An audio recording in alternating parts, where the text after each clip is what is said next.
এখন আমরা বেল্ট রোলারটা তৈরি করব।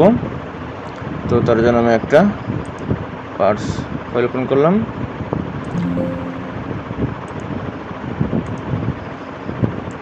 তার জন্য একটা আমি পার্টস ফাইল ওপেন করলাম। ব্যাকগ্রাউন্ডটা পেন হোয়াইট দিয়ে ইউনিটটা মিলিমিটারে রাখলাম। এখন আমি যদি ফ্রন্ট প্লেনে একটা স্কেচ ড্র করি, তো স্কেচটা হবে হচ্ছে এরকম যে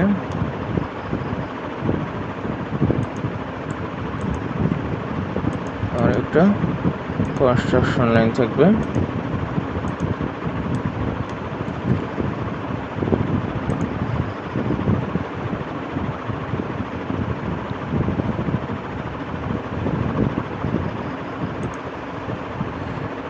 তারপরে এখান থেকে আমি একটা লাইন ড্র করব। একটু ভার্টিক্যালে যাবে, একটু অ্যাঙ্গেলে যাবে, তারপর উপরের দিকে উঠবে, একটু অ্যাঙ্গেলে ভার্টিক্যালে যাবে এবং এই মিডল বরাবর এইখানে আসবে।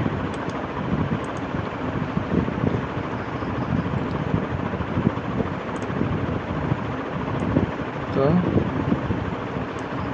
এটা হচ্ছে আমার বেসিক শেপটা আমার দেওয়া হয়েছে। এখন আমি যেটা করব, ডাইমেনশনগুলো দেব। ডাইমেনশনটা হচ্ছে এখান থেকে এইখানে, এই ডাইমেনশনটা হচ্ছে আমার 40, এখান থেকে এখানে এটা হচ্ছে আমার 66,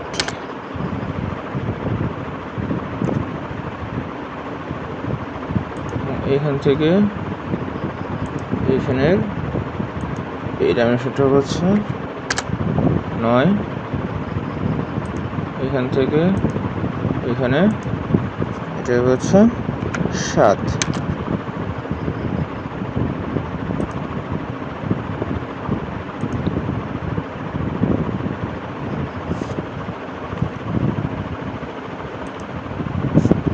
এখানে এই গ্যাপটা হচ্ছে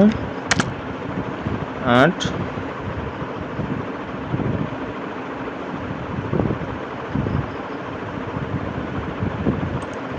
এখান থেকে এটুকু 40 হবে।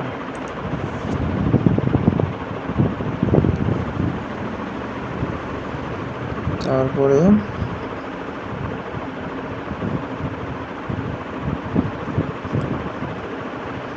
টপ থেকে বটম এই পুরোটুকু হচ্ছে 76, এটা হচ্ছে 70, এখান থেকে এটা হচ্ছে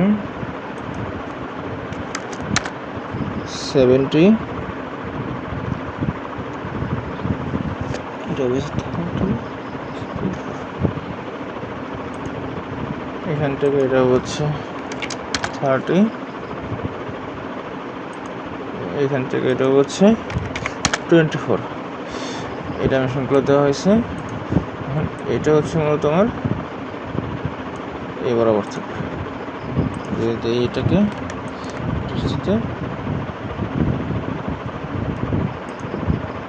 এই পয়েন্ট আর এই পয়েন্ট ভার্টিক্যাল থাকে।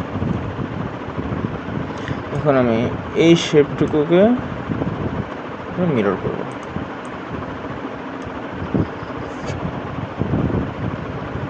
মিরর এন্টিটি আর মিরর করব হচ্ছে এই লাইনের সাপেক্ষে। তো আমার এটা বেসিক শেপটা চলে এসেছে। এখন এটাকে আমি রিভলভ করি এটার সাপেক্ষে, তাহলে আমার রোলারটা তৈরি হয়ে যাবে এটা। এবং এখানে কোনো কনস্ট্রাকশন লাইন সিলেক্ট হয় না। আমি যদি কনস্ট্রাকশন লাইনটা সিলেক্ট করে দিই এবং ফিচার্স থেকে এখন যদি আমি রিভলভ বেস করে এবং এক্সিস অফ রেগুলেশনটা যদি এটা দিই, তাহলে হচ্ছে আমার বেল্ট রোলার যেটা এটা তৈরি হয়ে গেল।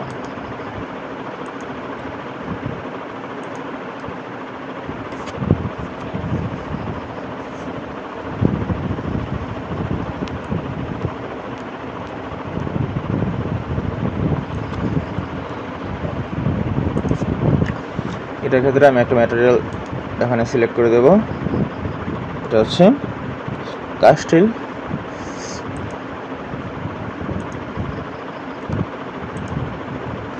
এটাকে সেভ করবো হচ্ছে রুলার নামে।